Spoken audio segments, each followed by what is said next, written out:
Assalamualaikum warahmatullahi wabarakatuh. Halo, aku Rizka.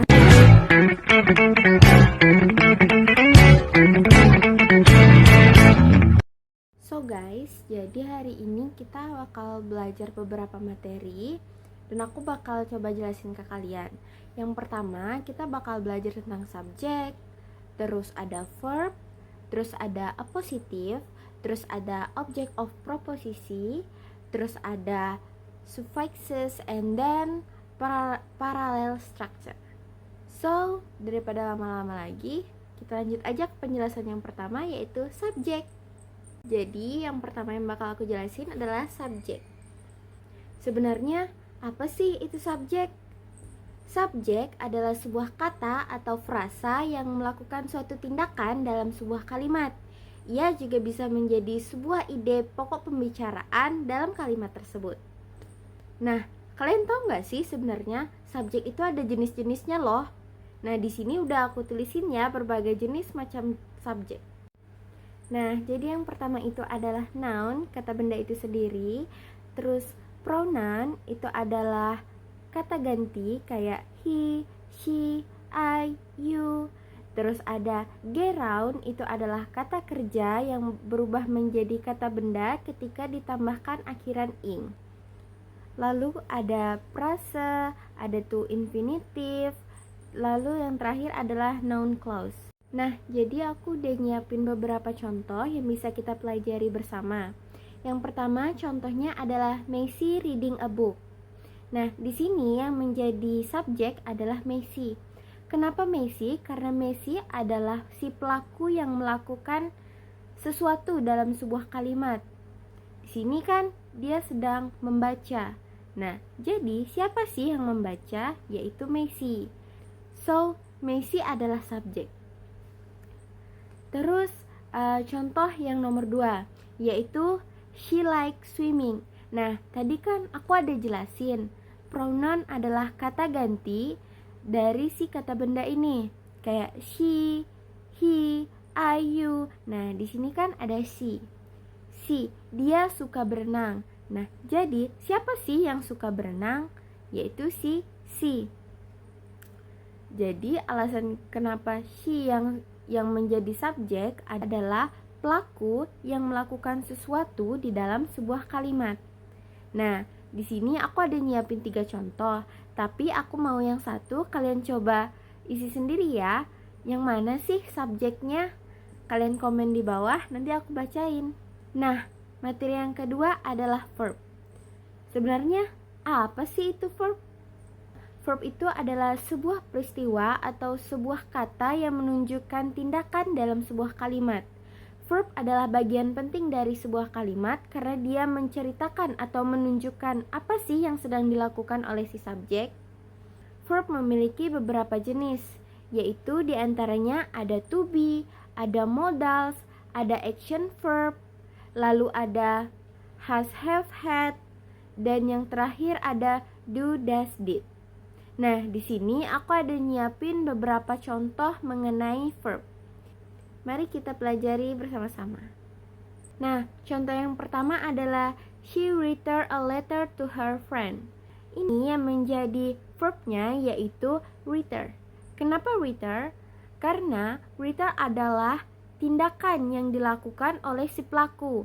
Nah, di sini pelakunya adalah she dan tindakan yang dilakukan adalah write. Nah, di sini aku ada nyiapin satu lagi contoh dan aku mau kalian kayak tadi, kalian jawab di bawah yang mana sih verbnya, nanti aku baca. Oke. Materi selanjutnya adalah object of proposition. Sebenarnya apa sih object of proposition itu? Nah, sebelum kalian mengetahui apa itu object of proposition, kalian wajib tahu dulu loh apa itu proposisi. Proposisi adalah kata depan, kayak in, on, at, from, during, dan berbagai macam lagi. Nah, sedangkan object of proposition adalah kata yang muncul setelah si proposisi. Fungsi dari object of proposition adalah untuk menunjukkan apa sih tujuan dari si proposisi ini dan apa saja yang dipengaruhi oleh si object of proposisi. Nah, di sini aku ada masukin rumusnya, proposisi plus noun. Untuk tahu lebih lanjutnya, kita bakal langsung aja bahas ke contoh agar mudah dipahami. Nah, contoh yang pertama itu adalah the book is on the table. Nah, jadi di sini object of proposition-nya adalah the table. Karena apa? Karena kan tadi udah disebutin tuh beberapa contoh dari proposisi, kan ada on. Nah, on ini masuk ke proposisi, sedangkan the table masuk ke object of proposition. Kan tadi object of proposition letaknya setelah proposisi. Nah, ini juga sesuai letaknya setelah proposisi dan sesuai rumus. Proposisi plus noun. Kita lanjut ke contoh kedua. There is a message for you. Nah, di sini yang menjadi object of proposition-nya yaitu you. Karena seperti yang aku bilang tadi, terdapat rumus. Nah, dalam rumus itu yaitu proposisi plus noun-nya atau object of proposition-nya. Nah, di sini proposisinya yaitu for. Untuk contoh ketiganya yaitu the keys are in the bag. Di sini yang menjadi object of proposition-nya adalah the bag dan yang menjadi proposinya adalah in. Karena sesuai dengan rumus tadi, proposisi plus noun atau object of proposition-nya. Nah, untuk contoh yang terakhir, aku mau kalian kayak tadi, kalian cari tahu sendiri yang mana sih object of proposition-nya, lalu komen di bawah. Nanti aku bakal lihat. Oke. Nah, untuk materi selanjutnya yaitu apositif. Apa sih sebenarnya yang dimaksud dengan apositif? Apositif adalah kata benda atau frasa yang diletakkan di samping kata benda lainnya yang bertujuan untuk menjelaskan atau memberikan informasi lebih tentang kata benda sebelumnya. Nah, di sini aku ada beberapa contoh apositif yang bisa kalian pelajari. Untuk contoh yang pertama, kita lihat bareng-bareng. My brother is talented musician, plays a guitar. Nah, di sini yang menjadi apositifnya yaitu is talented musician. Kenapa? Karena dia menjelaskan kata benda sebelumnya. Sebelumnya dia mengatakan my brother. Nah, sebenarnya siapa sih si my brother ini? Nah, gunanya apositif yaitu tadi untuk menjelaskan si kata benda sebelumnya atau memberi informasi tambahan. Nah, ternyata informasinya ada si my brother adalah a talented musician. So, apositifnya adalah a talented musician. Nah, untuk contoh yang kedua yaitu my friend Sarah love to paint. Nah, di sini yang menjadi apositifnya yaitu si Sarah. Kenapa? Karena di sini di dalam sebuah kalimat ini dia menyebutkan my friend. Siapa sih my friend itu? Maka disitulah kita membutuhkan si apositif, yaitu pemberi informasi tambahan atau penjelasan si kata benda sebelumnya. Nah, di sini penjelasannya my friend-nya adalah si Sarah. Nah, seperti sebelumnya, contoh ketiga, aku mau kalian yang isi, oke? Selanjutnya yaitu parallel structure. Sebenarnya apa sih parallel structure itu?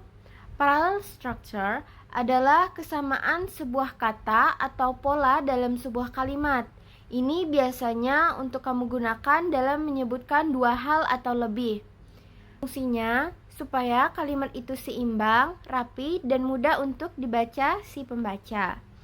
Nah, di sini aku udah nyiapin beberapa contoh parallel structure. Kalian bisa lihat aja langsung di sampingnya. Nah, di sini contoh pertamanya yaitu she likes reading, and painting. Nah, di sini ketiga kata di atas memiliki akhiran ing atau verb ing. Nah, di sini kalian pasti bingung kenapa ada beberapa kata yang dia awalnya kata benda namun tiba-tiba menjadi kata kerja atau kata sifat. Nah, di sini karena sebuah kata itu memiliki suffixes. Nah, di sini berkelanjutan dengan materi selanjutnya. Suffixes yaitu tumbuhan atau akhiran yang ditambahkan di dalam sebuah kata untuk mengubah makna atau fungsi dari kata tersebut. Contohnya, kata kerja menjadi kata benda. Nah, di sini kan ada 4 nih jenis-jenisnya. Yang pertama yaitu suffixes untuk membentuk noun. Itu ada beberapa, yaitu satu contohnya adalah kata yang berakhiran ness, kayak happiness atau kindness. Nah, terus yang kedua yaitu sufiks untuk membuat adjektif atau kata sifat. Salah satu contohnya kayak kata yang berakhiran full, like beautiful, helpful, cheerful, dan lain-lainnya. Nah, terus yang ketiga yaitu sufiks untuk membuat kata kerja. Satu contohnya yaitu kata yang berakhiran iza atau eyes. Nah, kayak realize, organize. Nah, seperti itu. Nah, yang terakhir adalah sufiks untuk membuat adverb atau kata keterangan. Nah, di sini kata yang memiliki akhiran li atau ly kayak beautifully, quickly, slowly, dan masih banyak lagi. So guys, itu tadi penjelasan aku tentang beberapa materi. Aku harap dari video ini kalian dapat mengambil beberapa pelajaran dan bisa memahami setidaknya beberapa materi yang aku sampaikan. Mungkin sekian dari aku, Rizka Azahra, pamit undur diri. Wassalamualaikum warahmatullahi wabarakatuh. See you next time. Bye.